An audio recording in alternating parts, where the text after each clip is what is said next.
Hey everyone, how you doing? This is Amon Green, Green Bay Packers all-time leading rusher, and you're watching Packers Total Access Live, your daily source for Packer content. Go Pack, go!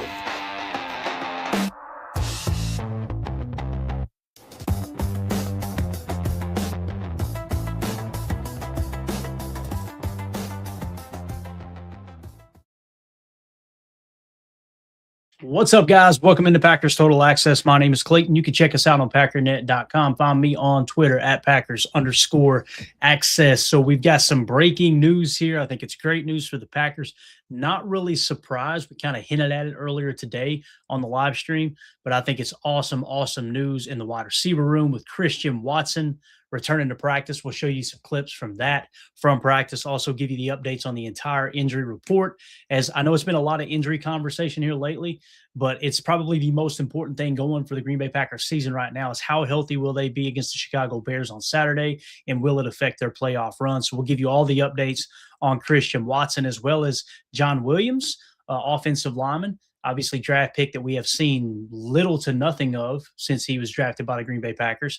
I'm pretty sure he was drafted in the 7th round. We'll give you guys an update there. Go through the entire injury report. We'll also show you how vital Christian Watson has been to this Packers offense as well. Before we do, if you would do that YouTube stuff for me, hit like, hit subscribe. If this is your first time tuning into PTA, welcome. Thank you for making us a part of your afternoon. We're not experts. We're not insiders. We're not media members. We're fans just like you talking Packers on a daily basis. So if you're looking for that type of content, make sure you hit subscribe and click the bell icon so you know whenever we do hit go live for these streams in the afternoon, evening, morning, whenever it may be. Also, planned on doing Chalk Talk tonight. I got to get it finished, so there's a chance we won't have it ready by tonight. We may have to do it tomorrow. Nonetheless, we'll definitely get you that. I think we got 17 plays. A lot of negative plays in there, which are good things in my opinion. We can kind of dissect and go through and go, okay, what actually went wrong on this play, right? There's some good too. Don't get me wrong. That first half was awesome. But second half, we can kind of diagnose and break down exactly what went wrong there. So everybody in the live stream, if you would, do me a favor, hit that like button real quick. We greatly appreciate it. Let's jump into it. Christian Watson back at practice. Bill Huber tweeted out this video of Watson at practice. He also went on to say Jaden Reed is not practicing today for a personal matter. Parsons, Jacobs, Evan Williams, Zach Tom, and Josh Wiley also not practicing. Christian Watson, Dontavion Wicks, Lucas Van Ness are back. Obviously, the projection from the injury report or the practice report yesterday would have been if they had a practice yesterday and not just a walkthrough, that some of those guys would not have practiced, right? Christian Watson, Dontavion Wicks, Lucas Van Ness, all three of those are back today, even if it is in a limited fashion. But you can see Watson here. Man, I love this. This is awesome. And again, it doesn't seem like there's any chance of him re-injuring this. It doesn't sound like there's any kind of risk there involved. Great news coming out of the hospital with the chest/shoulder injury. It sounded like it was multifaceted there. I think it was just more precautionary. Probably had some discomfort after hitting the ground there in Denver. And I imagine that they wanted to just double check and make sure there was nothing internally wrong. As we know in the past, there's been lung problems, things like that. If people have cracked a rib or just landed a funny way. I remember back in the day when I think Tim brung it up the other day, I believe it was, where Randall Cobb was wearing the mock for mocked up, right? And he landed a certain way and it done some damage to him there, right? So again, Christian Watson back at practice. I think this is great news, and not that anybody here needs any reassurance on how good Christian Watson has been this year, but just to kind of give you guys an update on where PFF has him ranked across the league. As it sits right now, here are the top receivers in the National Football League, according to PFF offensive score. You got Puka Nacua at 95.4, Jackson Smith and Jigba at a 93, Amon-Ra St. Brown at a 90.6, Drake London 90.5, Jamar Chase 86, Nico Collins 85.6, and then our very own Christian Watson at an 85.4. He comes in above George Pickens from Dallas, Devontae Adams with the LA Rams, Jalen Waddle with the Miami Dolphins, Terry McLaurin of the Washington Commanders, Stephon Diggs of the New England Patriots, DeAndre Hopkins of Baltimore, and CeeDee Lamb of Dallas as well. So you can see Christian Watson, I mean, he's just a guy who's been playing outside of his mind this year. His receiving grade at 87.3, which you love to see that for Christian Watson. Again, you know, whether you consider him a jump ball guy, a one-on-one battle guy, or just someone who's got blazing speed, he's definitely got the frame to box people out. Could he be better at that? Yeah, of course. Everybody could be better at their craft. Jordan Love could throw a better ball. the offensive line damn sure could block better, right?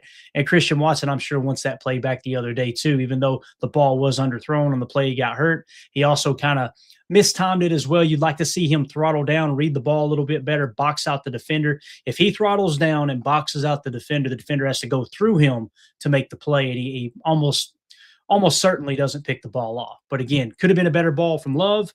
Love couldn't step into the throw because of the offensive line. There's plenty of blame to go around. Also, you got a 2-score lead. Why are we throwing a deep shot there? Why not just hammer the run?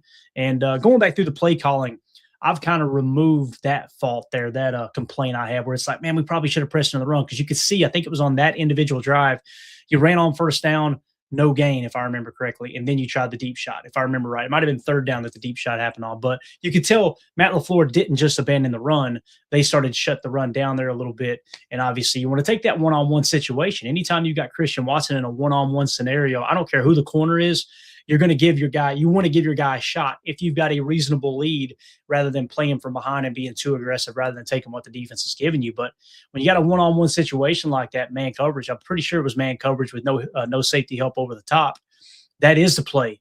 That is taking what the defense gives you. You're going to take that one-on-one play. I don't care if it's Romeo Dobbs, Christian Watson, Jaden Reed, whoever. If you got a one-on-one situation and the safety valves, the check downs are covered up with multiple bodies, and you got a negative hat count underneath, take the shot, right? Now, again, you can design plays, maybe more of a screen pass, maybe stick with the run a little bit more, sure, but hindsight's 20/20, right? And a deep pass, you're not as concerned about them picking it off and flipping the field with a return, although, it does happen from time to time. So, again, man, really, really happy with Christian Watson, just being back on the practice field and the role he can potentially play here this Saturday against the Chicago Bears. Let's go to the chat here real quick. Biz 1987, good to see you, buddy. Says, don't know if you covered this, Clayton. I see a lot of giddy Bears fans happy about our injuries. I know every fan base has some scum, but I've been seeing it more with Bears fans recently. Yeah, there's no doubt about it. I've seen it too. And, the only thing we can do, Biz, is take the high road, right? You'll always hear us say on this particular program that when even the most heated rivalry, when they have an injury, we're always going to take the high road there. We never wish injury on anybody. I don't care how bad the Packers season going, how good a rival season's going. There's just never any excuse for that. So with those people, if you see them doing it, what I would do, bookmark it, mute them so you never have to see their tweets again.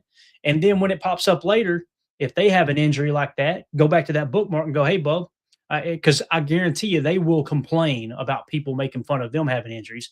And don't you go in there and talk trash to them. Just remind them of their tweet going, hey, man, karma, dude. Might want to change the way you look at the game.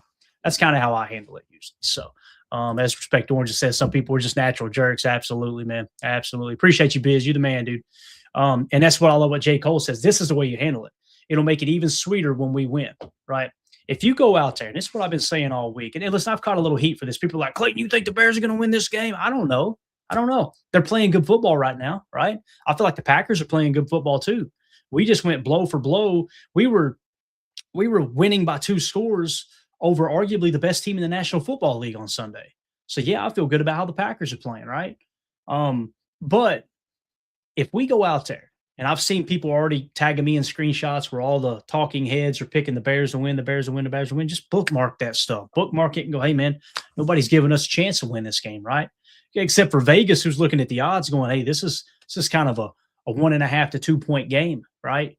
But I love it. I love being the underdog in that regard. Let them talk. Bookmark it. Say, hey, man, you're probably right. But, man, if you're wrong, boy, you're going to have to eat some crow, right? That's the way I always approach it. So, or try to anyway. Let's see what Packer Doug said. Big Cat and Waddle on 670 to score. Chicago claim this is a very small minority of the fan base. I would probably agree with that, Doug. It's always a loud minority. We had a bunch of fans, but they were everywhere. Packer fans everywhere talking about how we need to fire LaFleur. LaFleur's a bum, blah, blah, blah, blah, blah, right? And when I hear that stuff and I hear more and more of it, I'm like, why is this all over X? Do Packer fans really feel like this? I like to throw the poll question up. Hey, guys, honest opinion. You want to fire Matt LaFleur, yes or no? 70% said no. So, again, loud minority, right? I was kind of surprised that it cracked the 30% mark, to be honest with you, but it is what it is, right? So, that's kind of how I see it anyway. But, so moving along here, again, Christian Watson grading out as the 7th best wide receiver, going to be huge, getting him out on the field. We talked about earlier today Matthew Golden playing that speed Z in place of Christian Watson if you need him to, right? Well, now if Christian Watson, it looks like everything's leaning towards he's going to play this Sunday or this Saturday, right? So you keep Christian Watson in that Z, and everything becomes even more interchangeable, really. Watson can play the F, the Z. We've seen him play the X. What I would like to see more, and this may ruffle some feathers, but again, this is just my honest opinion. I would rather see Matthew Golden on the football field than Romeo Doubs. That's just me personally. Seeing him pick up the hand signals from Jordan on Sunday, and two of those three plays he made, he's catching everything his way. He's got way more speed than Romeo. This isn't a dig at Romeo. Romeo has been a solid receiver for the Packers. I just think it's time that Matthew Golden goes out there and plays X. I want to see Matthew Golden at the X. Not every snap. Rome should get his touches too, or should get his snaps. But I want to see Matthew Golden get more snaps at the X than Romeo Doubs if Christian Watson and Jaden Reed both stay healthy the entire game. Because essentially what's going to happen is when you go to 12 personnel, and with Josh Wiley banged up, who knows if we'll be playing much 12 personnel. But when you go to 12 personnel, I want it to be Matthew Golden and Christian Watson on the field. That's what I want to see, right? Because you've got two speed demons there. Now, if one has to come off, then put Christian Watson at the X and put Jaden Reed at the Z, okay? Now, when you're in 11 personnel the majority of the time, I want to see Matthew Golden in the X. I want to see Jaden Reed in the F, the slot, and I want to see Christian Watson in the Z. And you can interchange Matthew Golden and Christian Watson from the X to the Z if you want to showcase one of those players and their abilities. Because what it does is it gives you two speed guys to stretch the field vertically. And when you start to stretch the field vertically, whether you connect on those or not, that defense has to start bracket covering one of those guys and give it a little bit more help. That lightens the box for Josh Jacobs, and you're kind of off to the races on a successful day. So that's how I'm kind of seeing everything personally. And again, Romeo will get his fair share. He'll probably end up out snapping Matthew Golden. I would imagine that's the case. But that's just what I would like to see, just to kind of truly put Golden out there. And if he struggles and you get through, halfway through the second quarter, it's like, okay, we need to trust Romeo a little bit more, then you flip those touches, right? Or you flip those snaps with Romeo, right? You can always go back to that mid-game for sure. So again, like we had said, another piece of this injury news here was from Rob Domofsky, who tweeted out, it appears the Packers have opened the PUP practice window for rookie offensive lineman John Williams. This is the first time he's been on the field since he was picked in the 7th round, has practiced since he's been here. He's been dealing with a back injury. If I remember correctly, you guys correct me if I'm wrong in the chat, I believe it was reported and confirmed he did have back surgery. So that was something that was very serious. So it's cool to see John Williams out there. Will he be playing Sunday or Saturday? Absolutely not, right? Absolutely not. But you kind of open up that window. Let's see if we can get him back into the fold, because you do need some extra offensive lineman help, obviously. So there's a little update on that. And then we got the updated injury report here, and that is from Rob Domofsky once again. Christian Watson was a limited participant in practice today, and based on how he was talking afterwards, it sounds like he's playing Saturday versus the Bears. So that piece of information right there, to me, is the most important aspect. It's one thing to go, okay, he was out there, he was limited. Maybe they're just trying to ramp him up, get him ready for next week against Baltimore, test it a little bit. The fact that he's being vocal and saying he's going to be out there, I think he's going to be out there, right? He said the reason he went to the ER in Denver was to check for dislocated ribs. So there you go.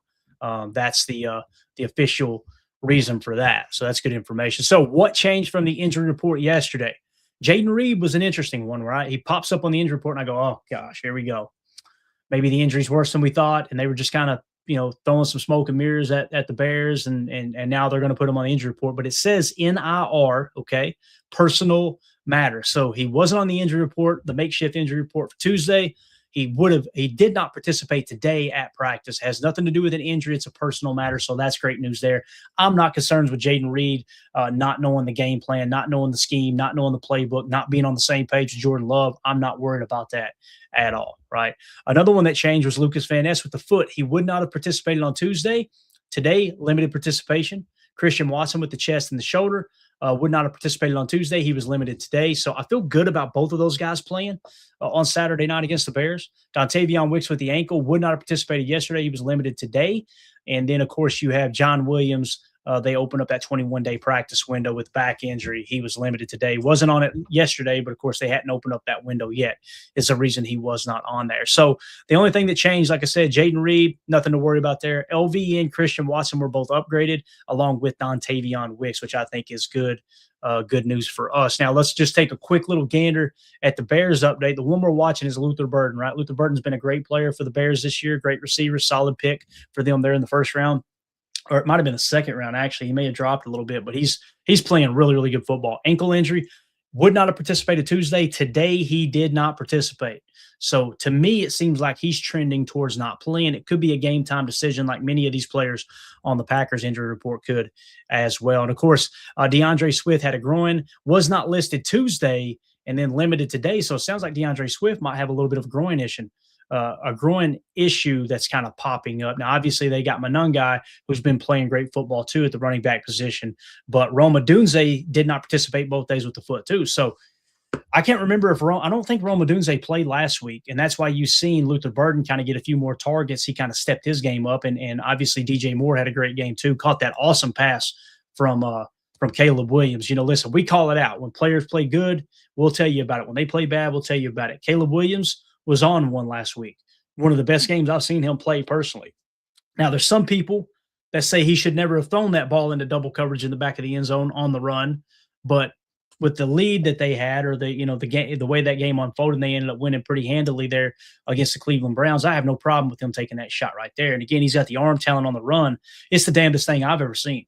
That quarterback is more accurate throwing on the run and across his body than he is flat-footed standing in the pocket. It's wild to watch. It really is. So, again, there is your updated injury report on the Packers-Bears in its entirety. So I want to know what you guys think in the chat. Again, I just want to get you guys a quick little update on Christian Watson. I think this is great news, great breaking news. Anytime we can go live for breaking news, it's a good day.